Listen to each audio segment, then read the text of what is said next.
Hello everyone, ఈరోజు వీడియోలో పాలకోవాని అయితే 15 నిమిషాల్లో ఎలా ప్రిపేర్ చేసుకోవాలో చూపిస్తున్నాను.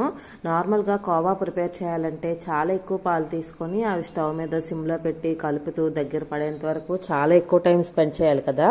ఈ రెసిపీ కోసం అయితే గ్యాస్ స్టవ్ దగ్గర ఎక్కువ టైం స్పెండ్ చేయకుండా, అలాగని కండెన్స్డ్ మిల్క్ కూడా అవసరం లేకుండా చాలా ఈజీగా చాలా తక్కువ టైంలో 10 అంటే 15 నిమిషాల్లో ఈ పాలకోవాని అయితే ప్రిపేర్ చేసుకోవచ్చు. నోట్లో వేస్తే ఇట్టే కరిగిపోతాయి.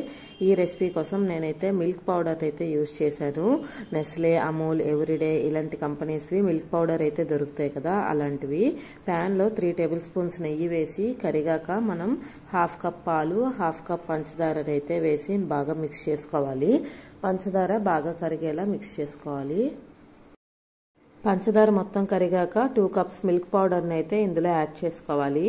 2 కప్స్ మిల్క్ పౌడర్ని ఒకేసారి కాకుండా ఫస్ట్ అయితే 1 కప్పు మిల్క్ పౌడర్ని వేసి బాగా మిక్స్ చేసుకోవాలి. ఎక్కడా గడ్డలు ఉండలు లేకుండా బాగా పాలు, పంచదార, నెయ్యి, మిల్క్ పౌడరు అన్నీ బాగా మిక్స్ చేసుకోవాలి. తర్వాత ఇంకో కప్పు మిల్క్ పౌడర్ని కొంచెం కొంచెంగా యాడ్ చేస్తూ మొత్తం బాగా మిక్స్ చేసుకొని కోవా దగ్గర పడేలా చూసుకోవాలి. స్వీట్ తినాలని అనిపించినా, లేదంటే పిల్లలు ఏదైనా చేసి పెట్టమని అడిగినప్పుడు 10 నిమిషాల్లో ఈ పాలకోవా అయితే ప్రిపేర్ చేసుకోవచ్చు. మిల్క్ పౌడర్ అయితే ఇంట్లో రెడీగా ఉండాలన్నమాట. 3 టేబుల్ స్పూన్ల నెయ్యి, 1/2 కప్ పాలు, 1/2 కప్ పంచదార, 2 కప్పులు పాల పొడి లేదా అదే మిల్క్ పౌడర్ ఉంటే చాలు. ఈజీగా ప్రిపేర్ చేసుకోవచ్చు. టేస్ట్ కూడా అచ్చం నార్మల్ పాలకోవా ఎలా ఉంటుందో ఈ టేస్ట్ కూడా అలానే ఉంటుంది. ఎందుకంటే ఏ రెసిపీలోనైనా మిల్క్ పౌడర్ యూజ్ చేస్తే టేస్ట్ అయితే చాలా బాగుంటుంది. ఇక్కడ మనం మొత్తం మిల్క్ పౌడర్ని యూజ్ చేస్తున్నాం కాబట్టి టేస్ట్ అయితే ఇంకా చాలా బాగుంటుంది. ఒక 3 to 4 మినిట్స్లోనే మనకి ఇలా పాలకోవా అయితే రెడీ అవుతుంది.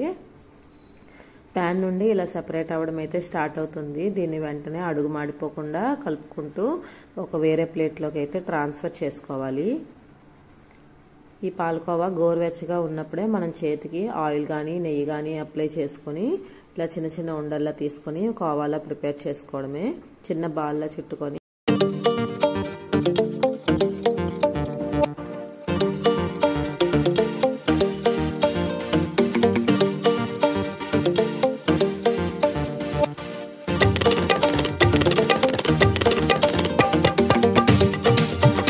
ఇన్స్టెంట్ ఈజీ 10 మినిట్స్ కోవాని అయితే మీరు కూడా తప్పకుండా ట్రై చేసి ఎలా వచ్చిందో కామెంట్ చేయండి.